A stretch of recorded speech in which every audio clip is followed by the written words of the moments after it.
Heroic act. This is not a story about a police interrogation team. The title refers to me, Brad Owen, at different points in my life.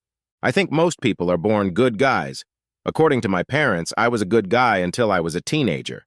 Then I became haughty, immodest, arrogant, call it what you will, because I had achieved national success in the art of fencing, and without any effort on my part, I had acquired an appearance that made my heart swoon. I certainly wasn't a good guy when I broke the hearts of teenage girls by treating them badly, and my vain attitude made me anything but a bad guy in my dealings with almost everyone I came in contact with. I didn't come out of my bad boy status until three things happened during my freshman year of college. The first woman I really wanted a real relationship with dumped me after 4 months together because I was too cocky. She had no problem telling me to my face. I lost at both foil and saber in the semifinals of the NCAA championships after winning both times last year. And my drunken behavior as a result of my first 2 disappointments got me expelled from school. After my expulsion, I went on a solo wilderness camping trip for a month to get my thoughts in order. Eventually, I was able to objectively evaluate my unacceptable behavior and came to the realization that if I didn't change, I would never be a productive member of society or have a decent long-term relationship with a desirable woman, that is, one that wasn't superficial. After working several low-level jobs that I would have considered far beneath my dignity before my exile, and devoting many hours to charity work to assuage my conscience, I reconsidered every possible profession that would be socially productive and for which I could apply without going back to college to get a degree. I settled on firefighter. Although I never aspired to be a firefighter or police officer as a child, this career suddenly appealed to me because it was definitely socially productive, and it wasn't desk work, but work both physically and mentally, and because it gave me a lot of free time to do other things that improved my life, my personality, and my situation. Once I came to that conclusion, I decided to try it all the way and become a firefighter in New York City. I moved to New York City, trained as hard as I had never trained in fencing, and after I got my residency permit, I applied for a job. My main problem in getting hired as a firefighter was the requirement to demonstrate good character and pass a pre-employment interview due to my being a college dropout. I solved this problem directly by making an appointment with the dean who expelled me and feigned modesty. I convinced her. I was realistic enough to admit that my pleasant appearance and sincere baby blue eyes had helped me, that there was a turning point in my life. I brought references from the charitable organizations I'd worked for since I'd been expelled. I told her that I hadn't had a drop of alcohol since I'd been expelled, and generally convinced her that I was no longer the bad guy, but the good guy. She told me to have the NYC Fire Department contact her directly, and she would close the issue of my expulsion. With the dean's help, and the fact that I passed the physical and mental tests with flying colors, I was fortunate enough to get a job with the fire department. I started working in 2000. Most of the men in my firehouse were friendly and welcoming, and we even had a few social events with wives and children. Chuck Brixey and his wife Evelyn and Tom Watson and his wife Cheryl were particularly interested in this story. Chuck seemed to me to be more opinionated than most of the other firefighters and otherwise obnoxious, and his wife Evelyn seemed too malleable to deal with his temper. It was none of my business, so I kept my thoughts to myself. The situation with Tom and Cheryl was almost the opposite. Tom was a good, straightforward person with a mild temper, and Cheryl was strong. I tried very hard not to judge Cheryl because I felt she was just like me when I was the bad guy. She was exceptionally sexy, tall, slender, and pretty, with a nice ass than you'd expect from a skinny woman, and she knew it. However, she also knew how to flirt when she needed to, and she flirted with me the first 2 times I met her. It made me really nervous. This shit went into the saying on September 11th, 2001, after I had been on the job for less than a year. Our fire department lost 3 good employees that day, including Tom Watson. The next year really sucked. There would be enough tragedy, fear, and resentment to last a lifetime. Then things got even worse for some members of our firehouse community. Cheryl had barely gotten the payout on Tom's death insurance when rumors began to reach me that Chuck was dating her. The problem was that Chuck was still married to Evelyn, and that didn't suit her, especially since they had 2 young children. Even though now that I was a good guy, I didn't like it either. I kept my mouth shut at first. even though all my respect for Chuck was gone. That is, I kept my mouth shut until Chuck divorced Evelyn and married Cheryl, when he bragged, not something worth bragging about, that he was going to get primary custody of his and Evelyn's children, since she didn't have the cash flow to take care of them properly, and he and Cheryl were flush with cash, due in no small part to the life insurance payout. Something inside me shivered, and as he was telling his story about suing Evelyn to get the kids, I spit in his face. "You're a slippery piece of shit, Brixie. You divorced the mother of your children for a more attractive ass, and then you want to destroy her by taking her kids away from her. Don't you have a conscience?" At first surprised by my aggressiveness, Chuck became aggressive too. I didn't give up. We swore loudly at each other. While other members of the company tried to defuse the situation, Chuck made the mistake of taking a swing at me. Most people probably don't realize that fencing is a lot like martial arts. It requires the same discipline, skill, training, and quickness. His first blow barely grazed me as I retreated with the skill of the rapier champion I once was, and afterward, Chuck got a huge whipping before I was pulled away from him by the other firefighters. Of course, there was an investigation. We were both reprimanded, but since it was clear that we could never work together again, neither of us claimed to, and since he had seniority, I was transferred to another, less desirable company from my point of view. One good thing that came out of this was that no one ever hit on me again. I forgot to mention earlier that Chuck is 15 centimeters taller and 20 kilograms heavier than me, and is considered a real tough guy. Another unpleasant thing, besides the transfer and the reprimand it caused, was my thirst for revenge, which emphasized more the bad guy traits in me than the good guy traits I had cultivated in myself over the past 3 or 4 years. Even before all the commotion caused by our quarrel had settled down, I began to contemplate my revenge. When I had some free time and one of Evelyn's children was at school and the other at her mother's house, I arranged to visit her. Evelyn was in a terrible state. She was having serious problems making ends meet. She was really losing her self-respect, was depressed about the possible prospect of losing her children, and looked like she wasn't taking care of herself. I had a frank conversation with her. "Evelyn, I know you don't know me very well, but I want to tell you a little bit about me so you know where the offer I'm about to make to you is coming from," I told her, holding her hand. A slight sparkle flashed in her eyes before she said, "Okay, I'm curious." I told her about my past, not sugarcoating the times I was an asshole, but telling her how much I wanted to be a good guy. Then I told her about the fight with Chuck, which she hadn't really heard about since she'd been living as a recluse for the past few months, and my thirst for revenge. "That's where you come in handy, Evelyn," I smiled. "How so?" she asked with a classic look of bewilderment on her face. "I can get revenge and restore my good guy image at the same time. I want to move in here with you and your kids. Announce to the world that we're engaged," I smiled.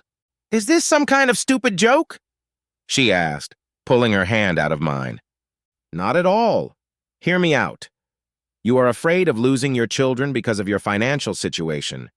If your fiancé, that is me, is living with you, you can also rely on my income for your court application. I can also testify about what a jerk Chuck is, how he slung mud at you at the police station, and I can talk about all the charity work I used to do with the kids, and how I hope to quickly establish a good relationship with both of them," I continued. "But you don't even know me. You're so much prettier than me. Why do you want to marry me? And who would believe that?" she asked. "We wouldn't actually get married. We'd just say we'd get married long enough for you to have clear custody of your children, and then I'd probably disappear without announcing the dissolution of our engagement," I smiled again. "But what would that do for you?" she asked, obviously seriously considering the situation. "Would you want to make love to me?" "No, I wouldn't. My lease expires in 6 weeks. I'd pay you the same amount I'd pay there, and I'd still have a nicer place to live. Besides, you'd have to cook for me on your own time. Just for looks," I laughed, although I'd be buying most of the food. "Besides, I really like children and would love to be with you. But the 2 main things I'm going to get out of this, where I started, is that I'm going to get revenge on Chuck. It'll drive him crazy, and I'll feel like the good guy I aspire to be," I concluded. Evelyn was obviously seriously considering my proposal. I left, leaving her with the names and phone numbers of 3 women I'd casually dated who could confirm that I wasn't a predator. The names of 2 firefighters from my former firehouse who liked me better than Chuck, and who could give her an independent account of my fight with Chuck. She also asked me to talk to her attorney. Only 2 days later, Evelyn called me and not only agreed with my plan, but thanked me profusely. I met with her again the next day when I was off duty, and we made the necessary arrangements. I was shocked at how much better she looked in just 3 days. It was like a stone had been lifted off her shoulders. I only needed to clarify a few things. Just a few things, Evelyn. I smiled. First, we don't have to fall in love with each other. We do it for our own reasons, not for love, and neither of us should have any expectations of a true love relationship. I understand, she smiled back. Secondly, we don't want to lie, so I'm going to ask you to marry me and put this priceless zirconium engagement ring on your finger, okay? I said, pulling a beautiful but inexpensive zirconium ring out of my pocket. She smiled even wider and nodded her head. And you're going to say you'll marry me, right? That's right, she grinned. So, I asked her, and she said yes. We gave each other a quick kiss on the lips, and I slipped the ring on her finger. Then I handed her a check for what amounted to a month's rent for me and arranged when to move my stuff. Evelyn's child custody hearing in family court took place 30 days after I moved into Evelyn's house. By then, I had already developed a relationship with her children, a 5-year-old boy and a 3-year-old girl.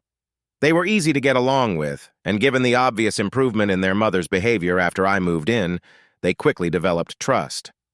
So that it wouldn't come as a surprise, we asked the kids not to say anything to Chuck on the days he took them away from his current visitation schedule. I was sleeping in the guest room when we met with Evelyn's attorney, Vivian, 2 days before the hearing, and she stunned us. Look, Brad and Evelyn, I know you can be truthful about many aspects of your engagement, but there is one thing that worries me. What if they ask if you sleep in the same bed and have made love? I can't let you lie. My responsibility to the court will not allow me to represent a client under those circumstances. If you just sleep together and make love the night before, then you can honestly answer yes, and I assure you I can answer all questions except the first, Vivian said. Evelyn cried as she turned to me. Brad, I'm so sorry. I know this wasn't part of your plans. I really know that you're not interested in me at all. I cut her off. No problem, I said to Vivian. We can honestly answer that we sleep in the same bed and had a love affair before the hearing. Evelyn looked shocked. We discussed a few more issues and then left Vivian's office. On the way home, Evelyn was embarrassed. Brad, if you don't want to make love to me, I understand, and we can make the best of it. I know I'm unwanted. Oh, stop it, I grinned. Listen, Evelyn, you've changed a lot since that asshole dumped you and I moved in with you. Most men would find you desirable. If you're willing to make love to me, I'd love to make love to you. You don't think I'd be doing you any favors by doing so, do you? I grinned. Tomorrow night, the night before the hearing, we'll sleep together in your bed, and what will be, okay? Okay, she replied meekly, but I could see the smile on her face, even though she was trying to hide it. In fact, the change that had happened to Evelyn since the day I had first told her about my plan was stunning. She completely overcame her depression and began to take good care of herself. The kids were happier, and she was literally glowing. I can't say she was someone I would seek a connection with because her looks didn't really turn me on, but she definitely wasn't ugly. Plus, I haven't had a love since I moved here, and as everyone knows, bad love rarely happens. The night before the hearing, I could see that Evelyn was nervous, but I calmed her down by helping clean up after dinner, playing a fun family game with her and the kids, and then massaging her shoulders while we watched a TV show after the kids went to bed. After we showered separately, I climbed into Evelyn's bed naked and waited for her. She modestly emerged from the bathroom, also naked, and blushed. I was surprised at how beautiful she looked. When Evelyn got into bed, she went to turn off the lamp next to the bed, the only source of light in the room. I stopped her. I want to see you. It'll turn me on. I smiled. Good, she mumbled. It was the last word spoken that evening. Evelyn was shy and avoided making eye contact with me when we woke up the next morning. She took a quick shower in the master bathroom, and I in the adjoining bathroom before the kids got up. She blushed profusely when, as she served breakfast. I kissed the back of her neck and whispered in her ear, "Thanks for last night. You're really fun to be with." The court hearing went as well as it could for Evelyn and me. What was happiest for Evelyn was that, thanks to my financial assistance and permanent resident status, the main arguments Chuck and Cheryl were trying to make were completely nullified. During the deposition, we were both asked about the legitimacy of our relationship, and we were able to honestly answer that we had slept in the same bed, had a committed relationship, and were engaged. As promised, Vivian was able to stop questioning on this topic after a few quick and opaque answers. However, what was perhaps best for our case was the excellent presentation that Evelyn gave. I think Chuck expected her to be a depressed, defeated woman. However, she gave the impression of an energetic woman who held her own and obviously impressed the judge. Evelyn was awarded sole custody. Chuck could only visit the children once every 2 weeks. What made me happy was how broken and angry Chuck looked, and I felt like a real hero and realized I had done something right. What I didn't like, however, was how Cheryl looked. Whereas the previous 2 times I had seen her, she had looked sexy, dressed like she was dressed for court. Now she didn't just look sexy, she looked sultry. Chuck growled at me, Cheryl smiled understandingly, and Evelyn giggled. Evelyn was beyond happy to hear the outcome of the hearing. That night, after the kids went to bed, she sat on my lap on her couch. Tears came to her eyes and she said, "Brad, I could so easily fall in love with you, but I promise I won't. I will never demand anything from you. However, I want you to know that I am available to you anytime you want me, for any reason. I know I'm not as sexy as Cheryl, but you can make love to me and imagine it's her." I seemed to have to interrupt her a lot. I had to do it again. "Stop it, Evelyn. Don't compare yourself to anyone else. You're a wonderful woman, and while I'm not going to fall in love with you, I really appreciate your offer. You were great last night. I will take you up on your offer in the future, but it's not enough to live up to expectations. Now, how about we celebrate tonight's victory properly?" She grinned. 5 minutes later, I was in her bedroom. Living with Evelyn was comfortable, and we even slept together about every 3rd night. But of course, we both knew it wouldn't last long. I wanted to be frank with her and make sure she wouldn't be hurt when I eventually left. So another night, after the kids were put to bed, we had a feast. "Evelyn, I want to know how you would feel about me separating Chuck and Cheryl by sleeping with her. Be honest, because I don't want to hurt your feelings," I said cautiously. To my surprise, an evil smirk appeared on Evelyn's face. "In fact, I'd be glad if you did." "Why?" I giggled. "Because they're 2 of my least favorite people in the world. It would devastate Chuck the way he devastated me, and it would show everyone what a treacherous fool Cheryl is," she replied, now in an angry tone. "Tell me what you really think," I laughed. She playfully slapped me. "I know Cheryl is very attractive, but she's superficial. I hope you end up doing better than her, but I want you to be happy." Since I was now working at a different firehouse than Chuck, and since Chuck had to communicate his schedule to Evelyn as part of the visitation situation, I knew when he was on duty. I organized my schedule so that I had no work to do while he was on duty, and then proceeded to research Cheryl in every way possible. There were other firefighters' wives who liked Evelyn and didn't like Cheryl, even though they interacted with her quite often.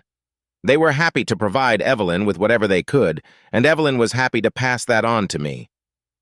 I bumped into Cheryl 3 times in 2 weeks, and each time I was very friendly. She was cautious, but did not reject me. The 4th time I ran into her, I asked her out to lunch. "What would your little bride say?" She grinned rather than growled. "We're in an open relationship. She'd say if I'm stupid enough to socialize with that fool, that's my problem, not hers." I think that upset her a little, but I said it with a wide smile. We had lunch together that day and a few more times. By the 4th time, we were already genuinely hugging and kissing goodbye, but I hadn't tried anything serious yet. The 5th time, she was like the cat that ate the canary. "Why are you so excited?" I asked. "I just found out something about you yesterday that really surprised me." She grinned. I asked. "I just found out that you beat the crap out of Chuck in a fight he started because you were acting like a paladin sticking up for little Evelyn," she said with a devilish grin. "What were you thinking that night when he came home with a bloody face or when I was transferred? If you remember, He was still on duty for 24 hours after the fight. He cleaned himself up and told me that you had insulted me, that he took your smirk away, but you threw a couple good punches." She giggled. "Why don't you believe that anymore?" I asked. "Because 2 eyewitnesses told me the real story. Are you saying it's not true?" "No. What the 2 eyewitnesses told you is true. So why did it excite you so much?" "Because I compared it to what Evelyn told her friends," she answered, this time seeming unable to contain her glee. "And it was clear to me that you were a real man." "And what did Evelyn tell her friends?" I remained unperturbed. "That you're twice as good in bed as Chuck," she said, this time with an even more devilish grin. We stared at each other for a full minute without blinking. Then I said defiantly, "I want to prove to you that Evelyn is right. There's a hotel 3 houses down from here. Let's cancel our reservation and swing by there." Without hesitation, she said, "Pay the bill. I'll meet you at the entrance after I go to the ladies' room." To make a long story short, after I had pleasured Cheryl 3 times, I had to call Evelyn and tell her that I would not be coming to dinner, or at all, that night. "Are you with that fool?" Evelyn asked, playfully. "A gentleman never tells," I replied, and we both cut the conversation short as soon as Evelyn started laughing. It turned out that my first experience with Cheryl wasn't even the best. Every sexual experience with her, there were many of them over the next 6 months, was better than any other with anyone else in my life. We were right for each other in every way. Surprisingly, it wasn't just in bed. While there's no doubt that Cheryl was selfish, could be bitchy, and was obviously a cheater, I found more good qualities in her than bad. I do think her personality problems were due to a lack of self-confidence, ingrained in her childhood. It would seem that a woman who looks her best in any room she walks into should be confident. However, the horror stories she told me about her parents, especially her mother, made me feel sorry for her. Under my guidance, she started taking courses at the local college. She always thought she was stupid, which was offset by the fact that she acted like a superior. I also supported her ego in everything except her looks, and she was like a starving man getting a piece of bread every time I gave her a compliment unrelated to her looks. During my courtship of the married asshole, as Evelyn liked to call her, our relationship with Evelyn remained the same. What didn't stay the same was Evelyn herself. She seemed to grow more confident, happier, and better looking every day. People who didn't know her story now regularly asked her out on dates. She didn't wear her fake wedding ring when she left the house, and a good dozen times I watched the kids as her Uncle Brad while she went on dates. The kids seemed to be doing well, too, and they always wanted to stay home when Chuck came to pick them up, though Evelyn always made sure they left. A significant event occurred after I had been sleeping with Cheryl for about 4 months. There was a massive fire in an upscale apartment building. For some reason, the sprinklers partially failed. A young woman who had been carried out by one of my firefighter brothers came to her senses and started screaming that her 4-year-old daughter, the same age as Evelyn's daughter, was still in the apartment. I got the apartment number from her and started to enter the building just as the rest of my fire department began to evacuate. The chief told me it was too dangerous to go in there and ordered me not to. I started thinking about my little daughter, Evelyn, and why I became a firefighter, about whether I was a good public servant or a bad guy who took advantage of a married woman, even if her husband was an asshole I hated, and was forced to go in while yelling, "Prepare a jump pillow." As luck would have it, my stupidity didn't cost me my life. I found a gap in the flames, entered the young mother's apartment, saw a little girl curled up in a corner crying loudly, and went to the nearest window. Firefighters were setting up a cushion 4 floors below, but it was not yet fully inflated. I knew from the flames surrounding me that as soon as I broke the window, a terrible recoil would begin. But I had to act fast because the smoke was heavy and the little girl was coughing. I smashed the window all the way out and then immediately jumped in, cradling the little girl against my stomach as she lay on top of me. I fell backwards onto the pillow. Because the airbag had not had time to fully inflate, the landing was a little rough, but the girl was saved. I spent the night in the hospital having my back treated and monitored.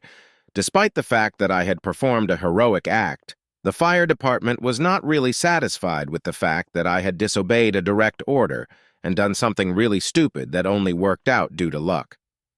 Cheryl, unlike the part staff, was very pleased with my efforts and the accompanying notoriety, so much so that the next time I saw her, she just rubbed my back. "You need to be pampered, not have your back traumatized." She smiled. I was in no condition to object. The fire department investigated while I was suspended with pay. Once my back felt normal, I had more time to make love to Cheryl, as well as cheer her up and help with her community college classes. So I didn't mind it, but the union lawyer told me I would probably get a serious suspension without pay and a demotion. 2 weeks before the hearing on my situation, I got a call from John Tipton in Pasadena, California. He asked, "Are you the same Brad Owen who saved Kathy Grimes?" "Yes, sir," I replied. "As far as I've heard, it was done not only unaided but against orders." He grinned. "Oh, my lawyer asked me not to talk about it," I muttered, not sure where he was going with this. "Let me put your mind at ease. I'm Katie's grandfather. My daughter and granddaughter were estranged from me before the fire, mostly due to my stubbornness and ignorance, I should add. But now we've reconciled, so as far as I'm concerned, you saved not only my granddaughter but my daughter as well. Thank you." "Glad I could help, Mr. Tipton," I replied. "I've heard that you may be suspended and possibly even fired for your heroic act," Tipton continued. "I hope it won't come to firing," I replied, wondering where that came from. "However, I would like to meet with you about a business opportunity. If my colleague brings you a plane ticket so you can fly to Los Angeles tomorrow, can you come see me? I guarantee it would be worth it." "Look me up on the Forbes lists," he said confidently. Sure. I'm suspended right now, so I have some free time," I replied. "All right. The ticket will be at your fiancé's house tonight, along with instructions. A limousine will pick you up. I look forward to meeting a true hero," he continued and hung up. I immediately found him on the internet. He wasn't on the Forbes list of the 400 richest Americans. He was at number 401, which still made him a billionaire. I excitedly told Evelyn and Cheryl about it as soon as I found out. Evelyn was genuinely happy for me. Cheryl seemed outwardly happy, but inwardly upset.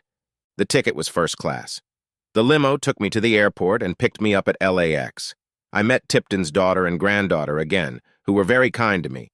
Tipton met with me in his private office along with his secretary and his right hand, a woman, but he called her his right hand. "I have reviewed your curriculum vitae. So far, you are an underachiever. I need someone with your courage and potential working for me. Here's a suggestion." The offer was that I was making 3 times as much as a firefighter. I had a car and an apartment at my disposal, and plenty of opportunities for advancement. The job description also looked like something I would enjoy and didn't require me to sit at a desk all day. "Do I have 2 weeks to think about it?" I asked. "Take as much time as you want within reason," he replied. But I wouldn't have thought that someone who made the decision to enter a burning building in a split second would hesitate. "If I could think of one, I'd say yes right away." I grinned. "I have a few more people to consult with. My first-class trip home allowed me to rest and get my thoughts in order. I arrived home when Evelyn was already in bed, but the next morning at breakfast I told her everything. "You'd be crazy not to," she said. But I could see the worry in her eyes about how she was going to make ends meet. Although she now had a decent job and affordable childcare, I didn't think she could afford to lose the rent I was paying her. I reassured her. "Until you remarry, I'll pay you the same amount every month as I do now," I said. "You don't have to do that," she started to say before she burst into tears. I put my arms around her. "I will ask you to help me sometime in the future, so just accept it and be happy." I smiled. The next day, I met Cheryl in the park. She was anxious. I told her what I had been offered. She replied dryly, "I hope you accepted right away. I'd be crazy not to." "No, I haven't accepted yet. I told Tipton that if it were only for me, I would accept it at once. But there is someone else to think about," I said, scrutinizing the expectant look on her face. "Who is it?" "You." What about, me?" she mumbled, stammering. "I want you to come with me," I said. We had another session where we just stared at each other, practically unblinking for the next few minutes. "Do you want me to divorce Chuck and marry you?" she finally asked. I want you to divorce Chuck and live with me. After we live together for a while, if you are who I think you are deep down, behind your puffed-up facade, I will ask you to marry me," I stated nonchalantly. "Will you continue to make love to me in California as often as you do now?" she asked, just as nonchalantly. "Better, because you will unequivocally be mine alone," I replied. If we hadn't been in the park, she would have wiggled me right there. As it was, she insisted I take her to her house, where she turned me into a wreck of sexual bliss. The next week was eventful. I gave my car to Evelyn. Cheryl sold hers. We loaded everything we wanted to keep into the trailer, bought an SUV with towing capabilities, and built sleeping space into the folding back seats, and Chuck was serviced at the firehouse just before we left. "Now Chuck will know how Evelyn felt," I grinned. Cheryl and I made it a habit to make love in every state we passed through while traveling from New York to Pasadena during our 7-day trip.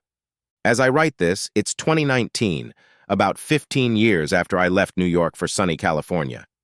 I've accomplished every goal I could ever dream of in life, including making tons of money at a job that suited me. Cheryl and I are both active in charity work. We give 10% of our earnings to charity every year, and we paid for private college tuition for both of Evelyn's children, even though she was successfully married a second time. I was genuinely happy for her, and any communication she and Cheryl have now is a courtesy. I have been married to Cheryl for the past 14 years. Although for the first few years she had flashbacks to her self-centered, bitchy past, they became shorter and shorter and have not reappeared for at least the last 5 years. Her personality improved dramatically when she got a college degree, and then when she had our 2 children. She has become, in my humble opinion, the perfect woman. Plus, she can still, and regularly does, satisfy me in bed and I her.